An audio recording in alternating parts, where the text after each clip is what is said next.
درود دوستان عزیز. این شب ما با استودیوی تلویزیونی ورزش رئیس فدراسیون پاورلیفتینگ تاجیکستان دولتمند اودینایف را دعوت نمودیم تا پیرامون فعالیت سال 2025 عموما رشد و نموی این رشته ورزش و نقشه ها برای سال 2026 را مورد تحلیل و بررسی قرار بدیم.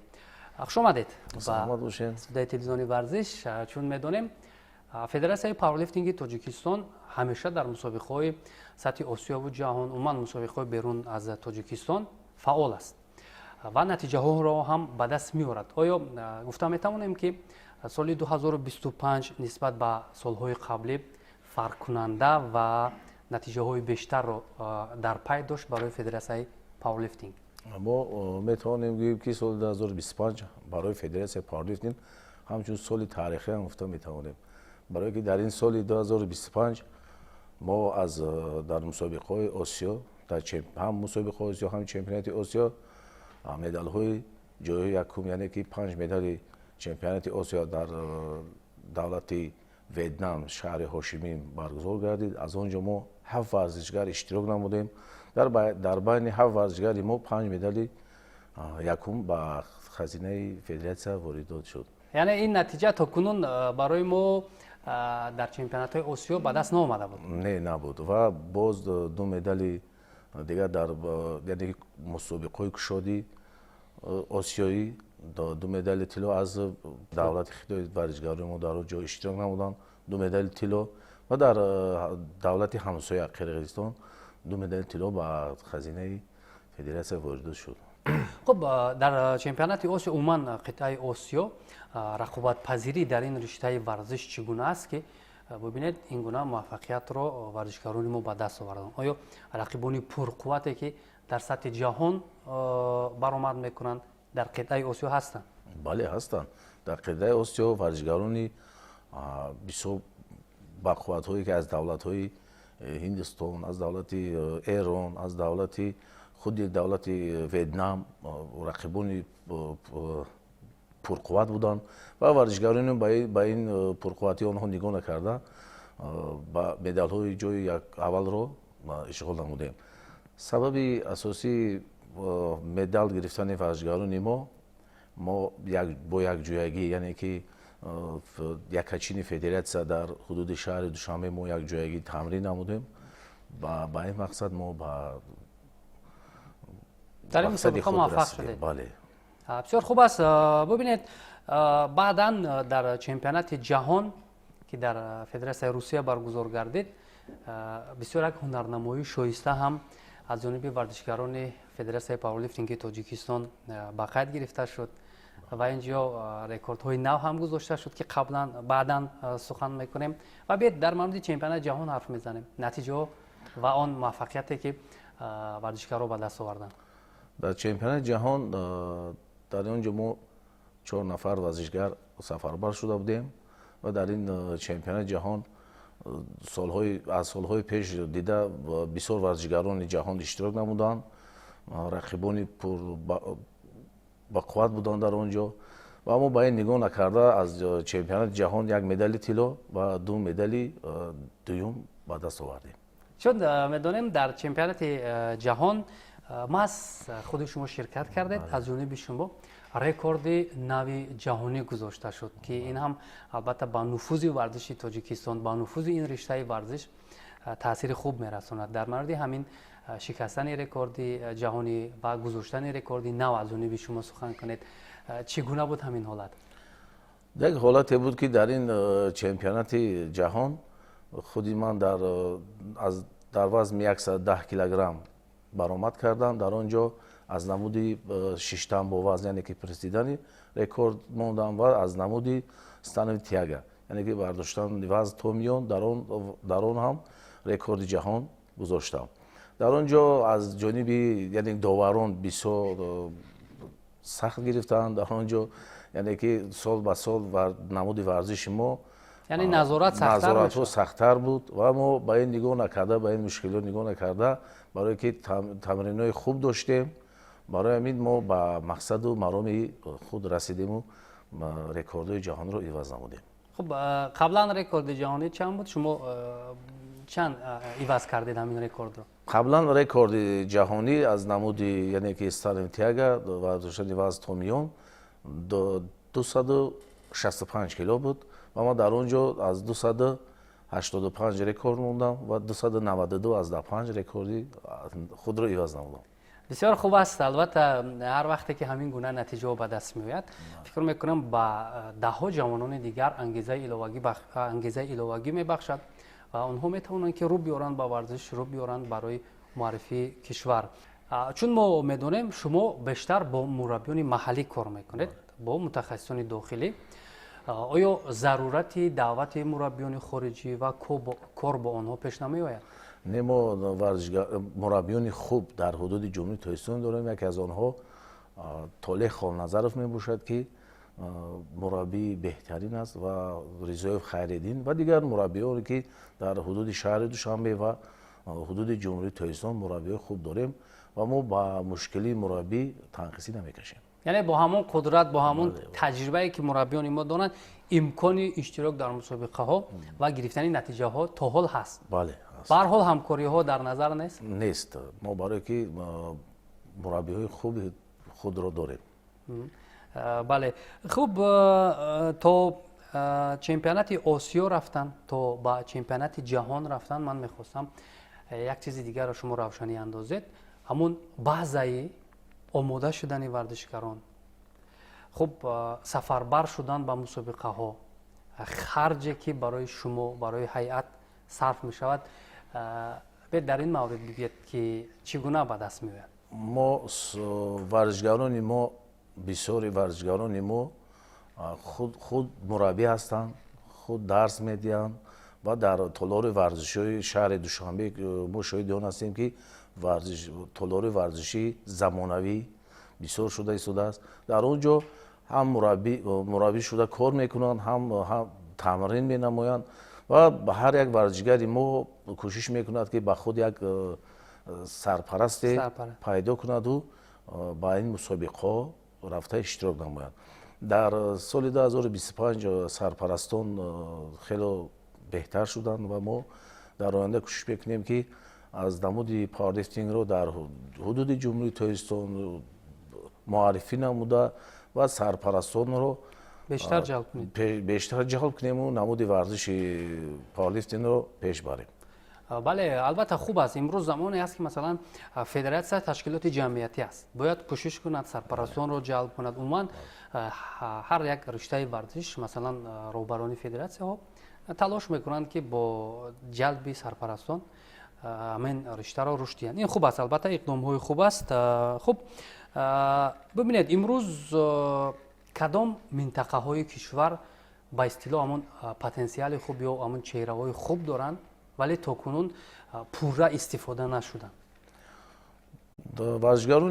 بسیاری ورزشکاران ما از حدود شهر دوشنبه میباشند و از تابع شهر دوشنبه، ولایت سوق، ولایت ختلان ورزشکارانی یعنی که جوانان خوب داریم که ما با نمود پاورلیفتینگ آنها را جلب کنیم و در آینده با یکچین فدراسیون وارد کنیم و با مسابقه برده پرچم جمهوری ترکستان را بلند برداریم.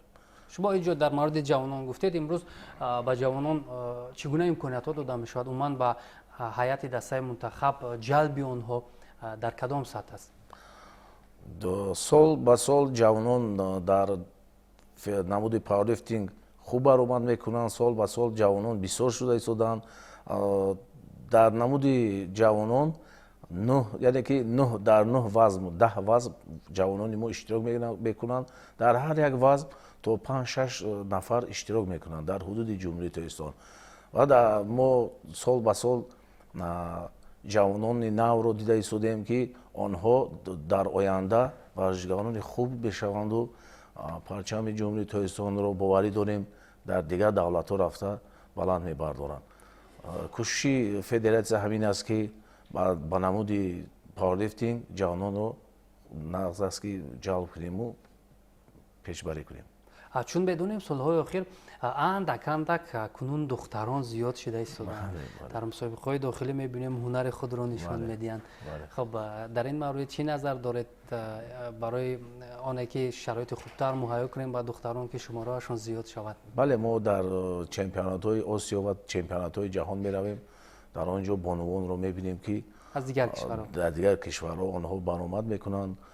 ما هم کوشش کرده ایستادیم که در آینده در از نمود پاورلیفتینگ یعنی که از بانوان رو جلب کنیم و با چمپیونات های داخلی، مسابقه های داخلی و با مسابقه های آسیایی و جهانی برده اشتراک نمایند و همچون بانوی تاجیک در دیگر دولت ها معرفی کنند خودشو. یکی از موفقیت اساسی که فکر میکنم برای دل خانواده ورزش به میان میآید این پیش از همه مستحکم کردن مسابقه های داخلی، رقابت پذیر بودن مسابقه های داخلی است. در سال 2025 تا کدام اندازه طبق همان نقشه راه اندازی گردیده مسابقه برگزار شدند و عموما رقابت پذیری چگونه بود؟ در سال 2025 ماه فوریه، اولی سال 2025 در ماه فوریه ما چمپیوناتی از نمود ژیم لیاژ یعنی که 11 بوده است را گذراندیم.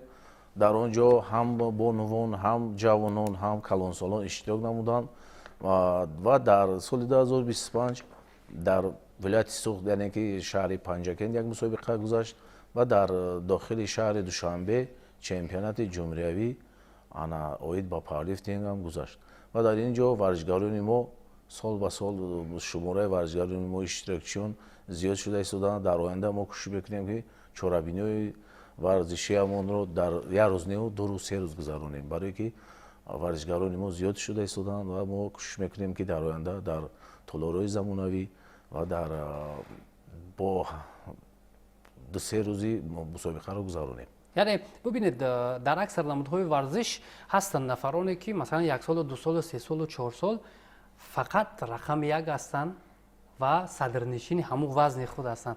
آیا همین قلاب‌ها شکسته شد در شما یا که همان چنین انانه ادامه دارند؟ یعنی نفرانی نو عوض کردن آنها رو عوض کرده شدند. بله، برای که سالهای پیش ورزشکاران گفتی شما که در یک وزن می ایستادند. ورزشکارانی که یعنی که رکوردهای داخلی داریم، ما در رکوردهای داخلی سال به سال در وزن ما دیگرگون شده است.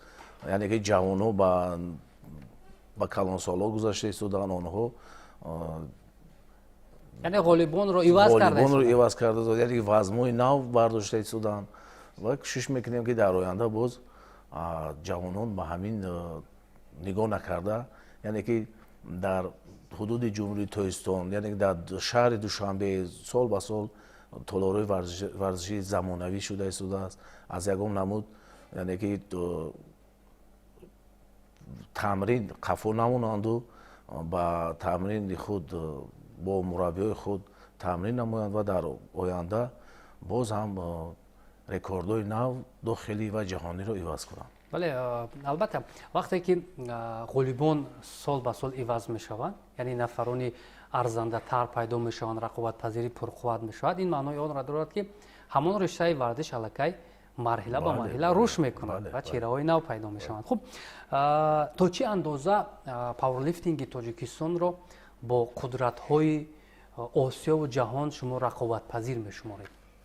خیلی شاید اون گشتیم که ما از دیگر دولت‌ها قفو نمونده ایستادیم، یعنی که در آسیا همین سال 2025 9 مدال جای یکم رو آوردیم. برای ما وعده می‌دهیم که در آینده سال به سال ما دیگه باز هم ورزشکاران رو بسیارتر رفته در این چهاربینی‌های جهانی اشتراک نمایند و با خزینه پاورلیفتینگ جمهوری تاجیکستان مدال‌های یعنی که شماره مدال‌ها رو زیاد کنند. یعنی رقابت پذیر در سطح آسیا و جهان بشمارید هست؟ بشماریم هست، بله. بسیار خوب است. خب البته چون مشاهده میکنیم در فعالیت و در پیشبرد هر رشته ورزش فکر میکنم یگان مانع‌ها یگان مشکل‌ها پیش میاد در فعالیت. امروز مشکلی که شما دارید برای رشد این رشته ورزش از نگاه شما همچون رهبر فدراسیون چی است؟ اگه bez مشکلی نمیشود گفتی شما که مشکلی هست. мушкилӣ дар толорҳои варзиши дигар нест.